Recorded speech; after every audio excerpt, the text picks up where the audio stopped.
ഒരു ജില്ലയിലെ S P സാധാരണ ഐ പി എസ്സുകാരനായിരിക്കും, അല്ലെങ്കിൽ ഐ പി എസ്സുകാരിയായിരിക്കും, അല്ലെങ്കിൽ ഒരു ജില്ലയിലെ കളക്ടർ ഐ എ എസ്സുകാരൻ അല്ലെങ്കിൽ ഐ എ എസ്സുകാരി.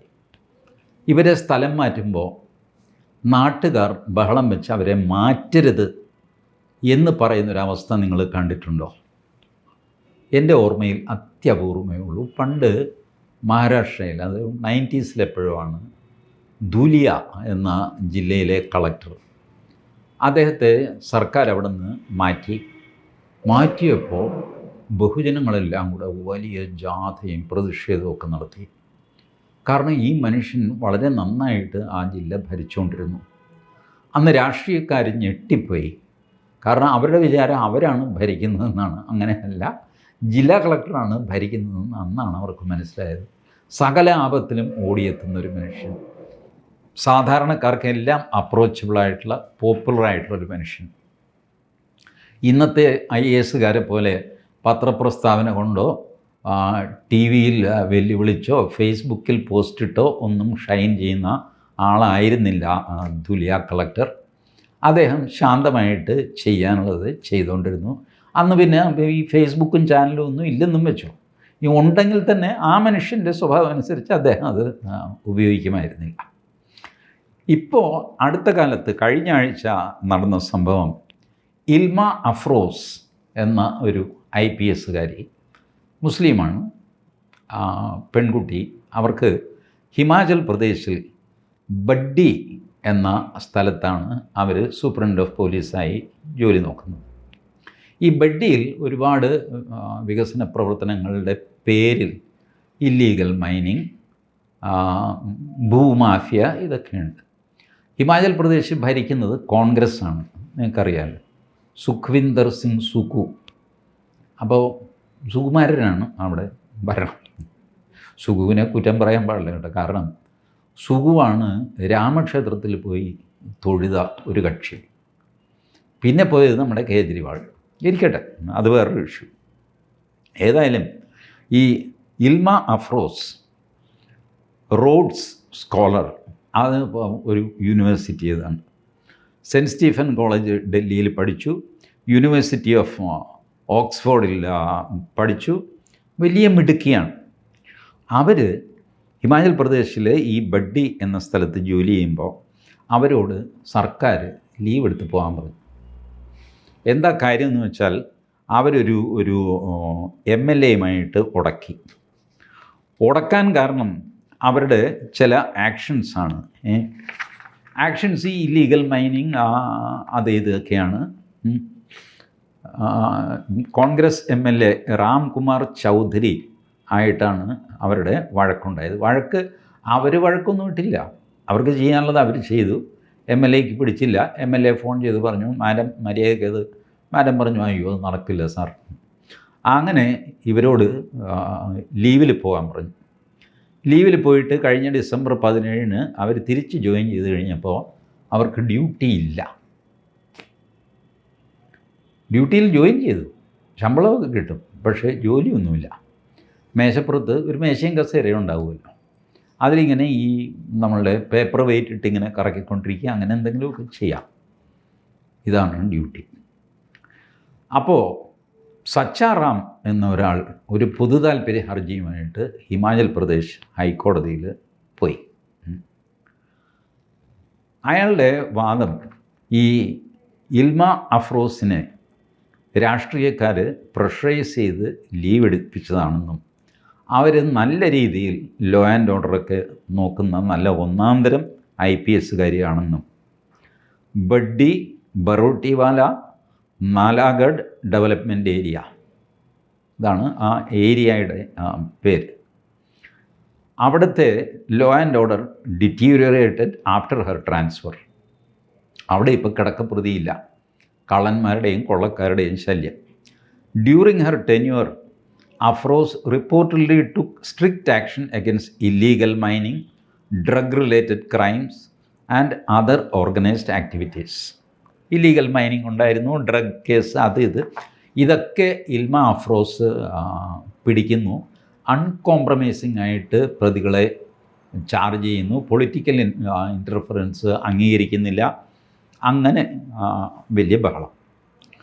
അപ്പോൾ the PIL further allege that before Afroz posting illegal mining operations including 43 crusher units owned by politicians and MLAs near the Punjab and Haryana borders operated unchecked.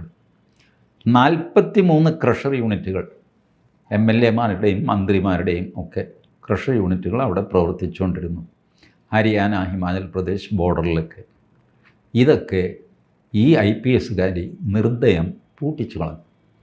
കേരളത്തിൽ നിങ്ങൾ ഈ ഒരു മാഫിയയെ ഒന്ന് തൊട്ടു നോക്കിക്കേ, തെറിച്ചു പോകും, ഒന്നും ചെയ്യാൻ പറ്റില്ല. കേരളത്തിൽ ഈ നമ്മളെ മൂന്നാർ കയ്യേറ്റം ഒഴിപ്പിക്കൽ ഓർമ്മയുണ്ടോ? ഭാരതത്തിൽ ആദ്യമായിട്ട് ബുൾഡോസർ ഉപയോഗിക്കാമെന്ന് കാണിച്ചു കൊടുത്തത് VS അച്യുതാനന്ദനാണ്. എല്ലാവരും അത് പാവം യോഗിയുടെ തലയിൽ വയ്ക്കാൻ നോക്കുന്നു. അങ്ങനെയൊന്നുമല്ല. അച്യുതാനന്ദനാണ് ആദ്യമായിട്ട് ഇടിച്ചത് ബുൾഡോസർ വെച്ച്, ഓർക്കണില്ലേ? അന്ന് എല്ലാവരും കൈയടിച്ചു. യോഗി ഇതുപോലെ ബുൾഡോസർ ഉപയോഗിക്കുക, അങ്ങേര് കൊള്ളില്ലാത്തവനുമായി. എനിക്കിപ്പോഴും ഇതെന്താ ഇത്? അച്യുതാനന്ദൻ്റെ ബുൾഡോസർ ഇട്ട് മാന്തിയാൽ നോവില്ലേ? യോഗിയുടെ ബുൾഡോസർ മാത്രമേ പല്ലുള്ളൂ. എന്തുമായിക്കോട്ടെ, അങ്ങനെ ഇല്ലീഗൽ ഇത് ഇടിച്ച് നിരത്തിക്കളയെന്നൊക്കെ പറഞ്ഞ് അച്യുതാനന്ദൻ 3 പൂച്ചകളെ വിട്ടു. അച്യുതാനന്ദൻ ഇന്നുകൊണ്ട് കിടപ്പിലാണെന്നേ ഉള്ളൂ, പ്രായാധിക്യം കൊണ്ട്. പൂച്ചകളെ കാണാനില്ല. ഒരു പൂച്ച റിട്ടയറായി, ഋഷിരാജ് സിംഗ്. രണ്ടാമത്തെ പൂച്ച പ്രിമച്വർ റിട്ടയർമെൻ്റ് എടുത്തു. മൂന്നാമത്തെ പൂച്ച എവിടെയാണെന്ന് ആർക്കും അറിയില്ല, രാജു നാരായണസ്വാമി. ഇതാണ് മാഫിയയെ എതിർത്താലുള്ള ഫലം. നിങ്ങൾ രാഷ്ട്രീയക്കാരനാണെങ്കിൽ നിങ്ങളുടെ രാഷ്ട്രീയ അധികാരം നഷ്ടപ്പെടും, നിങ്ങൾ ഉദ്യോഗസ്ഥനാണെങ്കിൽ നിങ്ങൾ ഒതുക്കപ്പെടും, നിങ്ങൾക്കൊന്നും ചെയ്യാൻ പറ്റില്ല. അതുപോലെ UP നിൽക്കുകയാണ് ഇൽമ അഫ്രോസ്. ഇതാണ് ഈ സച്ചാറാമിൻ്റെ petition. The petition also referred a privilege motion filed by MLA Chowdhury during the Vidhan Sabha's monsoon session in September, accusing Afroz of breaching his privacy. MLA IPS ഉദ്യോഗസ്ഥ, സ്ത്രീ IPS ഉദ്യോഗസ്ഥയ്ക്കെതിരെ നിയമസഭയിൽ അവകാശ ലംഘന പ്രമേയം കൊണ്ടുവരുന്നു. ഇതൊക്കെ കേട്ടുകഴിവില്ലാത്ത കാര്യങ്ങളാണ്. പക്ഷെ അപ്പോഴൊരു കാര്യമുണ്ട് കേട്ടോ, നിയമസഭയിൽ പൊക്കി കാണിക്കുന്നൊന്നുമില്ല. ഇവിടെ നടത്തിയ പോലെ ഈ ഏർപ്പാടൊന്നും കമ്പ്യൂട്ടർ തല്ലിപ്പൊട്ടിക്കുകയൊന്നും ചെയ്തിട്ടില്ല ഹിമാചൽ പ്രദേശിൽ. പ്രിവിലേജ് മോഷൻ, അവകാശ ലംഘന പ്രമേയം എന്തിനാണെന്നറിയാമോ? Accusing Afroz of breaching his privacy. ഈ ചൗധരി എന്ന് പറയുന്ന MLA-യുടെ പ്രൈവസി ഒരു പെങ്കൊച്ചായ ഇൽമ അഫ്രോസ് ലംഘിച്ചു. എന്തു ചെയ്യും? അതും നിയമസഭയ്ക്കുള്ളിലാണ് അവകാശ ലംഘനം. സ്പീക്കറാണല്ലോ തീരുമാനം എടുക്കുന്നത്. ഇൽമ അഫ്രോസിനൊന്നും ചെയ്യാൻ പറ്റില്ല. You are out of assembly. നമ്മളെപ്പറ്റി അസംബ്ലി തീരുമാനം എടുക്കുമ്പോൾ നമുക്ക് ആ പ്രൊസീഡിങ്സിൽ പാർട്ട് ആകാൻ പറ്റില്ല. ഏകപക്ഷീയമായ തീരുമാനമാണ് അതിൻ്റെ. അങ്ങനെ അപൂർവം ചെയ്തിട്ടൊക്കെ ഉണ്ട് കേട്ടോ. കേരള അസംബ്ലിയിൽ നമ്മുടെ തനിനിറം പത്രത്തിൻ്റെ കൃഷ്ണൻ നായരെ കൊണ്ടുവന്ന് ശിക്ഷിച്ചതാണ്. ശിക്ഷ എന്തോ രാവിലെ മുതൽ വൈകുന്നേരം വരെ അവിടെ സന്ദർശക ഗാലറി ഇരുന്നെന്നോ അങ്ങനെ എന്തെങ്കിലും പറഞ്ഞ് ചെറിയ ശിക്ഷയൊക്കെ കൊടുക്കുകയുള്ളൂ. ബട്ട് അവർക്ക് ശിക്ഷിക്കാനുള്ള അവകാശമുണ്ട്. അങ്ങനെ the petition further allege that before Afroz posting illegal mining operations including, അത് ഞാൻ വായിച്ചു. Chowdhury, who had previously admitted to a case involving a truck from his firm being challan for illegal mining, denied any involvement in Afro's transfer. ചൗധരിക്ക് പറ്റിയ ഒരു കുഴപ്പമെന്ന് വെച്ച് കഴിഞ്ഞാൽ പുള്ളിയുടെ ഒരു truck വഴിയിൽ പിടിച്ച് നിർത്തി ചലാൻ അടിക്കുക, ഫൈൻ അടിക്കുക, മൈനർ ഒഫൻസിന്. അത് ചെയ്തു. അവിടെ നിന്നാണ് ചൗധരിക്ക് ദേഷ്യം വന്ന് തുടങ്ങുന്നത്. ഏതായാലും ഇപ്പോഴത്തെ അവസ്ഥയിൽ കോടതി പറഞ്ഞു, കോടതിയോട് ചോദിച്ച് വേണം ഇവരെ എവിടെയെങ്കിലും പോസ്റ്റ് ചെയ്യാൻ. ഗവൺമെൻറ് എന്ത് ചെയ്തു? കോടതിയോട് ചോദിക്കാതെ തന്നെ ഇവരെ ട്രാൻസ്ഫർ ചെയ്തു. കോടതി ആ ട്രാൻസ്ഫർ സ്റ്റേ ചെയ്തു. എന്നിട്ട് പറഞ്ഞു ബഡ്ഡി എന്നുള്ളൊരു ഡിസ്ട്രിക്റ്റ് ആവാം, അല്ലെങ്കിൽ അവിടുത്തെ ഒരു പ്രൊവിൻസ് ആവാം. ഈ പറഞ്ഞ GCDA എന്നൊക്കെ പറയുന്ന പോലെ അതുപോലത്തെ ഒരു ഡെവലപ്മെൻറ്റ് ഏരിയയാണ്. അതിൻ്റെ ചാർജായിട്ട് ഇനി ബഡ്ഡിയുടെ ചാർജായിട്ട് തിരിച്ച് ഇൽമ അഫ്രോസിനെ പോസ്റ്റ് ചെയ്യാൻ പറഞ്ഞു. അല്ലേ, ഇതൊക്കെ ഞാൻ നിങ്ങളോട് പറയേണ്ട കാര്യം എന്താ? ഇത്രയും എന്തെല്ലാം നടക്കുന്നു. ഏതെല്ലാം IPS ഓഫീസർമാരെ ഹരാസ് ചെയ്യുന്നു, IAS ഓഫീസർമാരെ ഹരാസ് ചെയ്യുന്നു, എന്ത് ചെയ്യുന്നു. എൻ്റെ ചോദ്യം ഇത്രയേ ഉള്ളൂ, മുസ്ലിമായ ഒരു IPS കാരിയെ ഭരണകൂടം ഹരാസ് ചെയ്യുമ്പോൾ പത്രങ്ങളെവിടെ, ചാനലുകളെവിടെ? ഈ ഇൽമ അഫ്രോസിനെ നേരെ ഉത്തർപ്രദേശിലേക്ക് കൊണ്ടുപോവുക, ലക്നൗ ഡെവലപ്മെൻറ്റ് അതോറിറ്റിയിൽ പോസ്റ്റ് ചെയ്യുക, അവിടെ ഏതെങ്കിലും MLAയുമായിട്ട് ഉടക്കുണ്ടാക്കുക, ഇവരെ ട്രാൻസ്ഫർ ചെയ്യുക, പൊതു താല്പര്യ ഹർജി പോവുക. എൻ്റെ ദൈവമേ, കേരളത്തിലെ ചാനലുകൾ നിങ്ങളെ കിടത്തി പൊറുപ്പിക്കുമോ? സത്യം പറ. ഈ സാധനം ഹിമാചൽ പ്രദേശ് ആയിപ്പോയതുകൊണ്ടാണ്.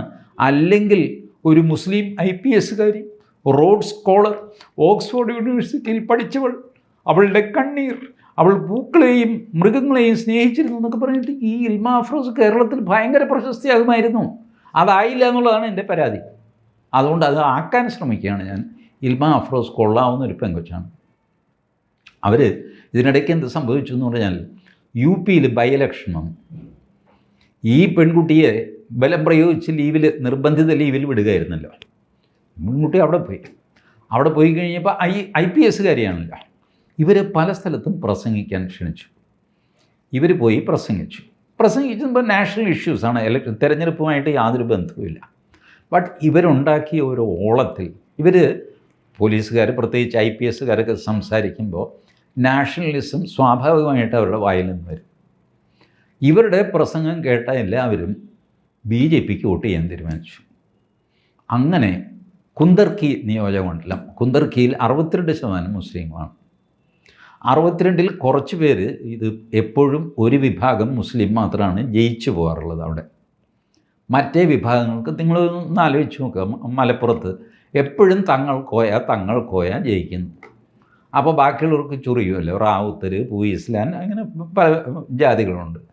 അവർക്ക് ചൊടിക്കും. ഇപ്പോഴും കേരളത്തിൽ ആ ചൊടിച്ചിൽ തുടങ്ങിയിട്ടില്ല, UPയിലൊക്കെ ഉണ്ട്. അതിനുള്ളിൽ പ്രത്യേക ജാതി മാത്രം എല്ലാ സമയത്തും MLA ആകുന്നു. ഈ ഒരു പ്രശ്നം കുന്ദർക്കിയിൽ നിലനിന്നപ്പോൾ അതിൻ്റെ പേരിൽ ഇത്തവണ നിനക്ക് വോട്ടിലിടാം, ഞാൻ BJPക്ക് വോട്ട് ചെയ്യാൻ നിനക്ക് തരില്ല എന്ന് കുറേ മുസ്ലിങ്ങൾ. ഇതിനിടയ്ക്കാണ് ഈ ഇൽമ അഫ്രോസിൻ്റെ ഈ പ്രസംഗങ്ങൾ. അത് ചെയ്ത് കഴിയുമ്പോൾ പറയുന്നത് ശരിയാണല്ലോ, നാഷണലിസ്റ്റ് ആരാ പാർട്ടി? ഇത് BJP ആണ്. അങ്ങനെ 62% മുസ്ലിങ്ങളുള്ള കുന്ദർക്കയിൽ BJP സ്ഥാനാർത്ഥി ജയിച്ചു. ഇതാണ് ഇൽമ അഫ്രോസിൻ്റെ സസ്പെൻഷൻ വരുത്തിയ, അല്ലെങ്കിൽ അനധികൃതമായിട്ട് ബലം പ്രയോഗിച്ച് ലീവിൽ അയച്ചതിന് പകരമായിട്ട് കോൺഗ്രസിനും സമാജ്വാദി പാർട്ടിക്കും കിട്ടിയത്. ആ ഒരു പൊളിറ്റിക്കൽ ഇമ്പോർട്ടൻസും ഇൽമ അഫ്രോസിനുണ്ട്. ആ പെൺകുട്ടി ഒരു പൊളിറ്റിക്സും കളിച്ചിട്ടില്ല. But then it so happen that ഉപതെരഞ്ഞെടുപ്പ് നടക്കുന്ന സമയത്ത് നിങ്ങൾ ഒരു IPS കാരിയെ ലീവിൽ പോകാൻ പറയുന്നു. അവരുടെ വീട് കുന്ദർക്കിയിലായിട്ട് മാറുന്നു. അവരെ നാട്ടുകാർ പ്രസംഗിക്കാൻ വിളിക്കുന്നു. ആ പ്രസംഗം തെരഞ്ഞെടുപ്പ് ഉദ്ദേശിച്ചല്ലെങ്കിലും തെരഞ്ഞെടുപ്പിനെ മാറ്റിമറിക്കുന്നു. This is what has happen. ഈ മൊത്തത്തിലുള്ള ഈ ചിത്രം മലയാളത്തിലെ മാധ്യമങ്ങൾക്ക് നിങ്ങളോട് പറയാനോ കാണിക്കാനോ പറ്റില്ലല്ലോ. അതുകൊണ്ട് ഞാൻ നിങ്ങളെ അറിയിക്കാം എന്ന് വിചാരിച്ചു. Thank you.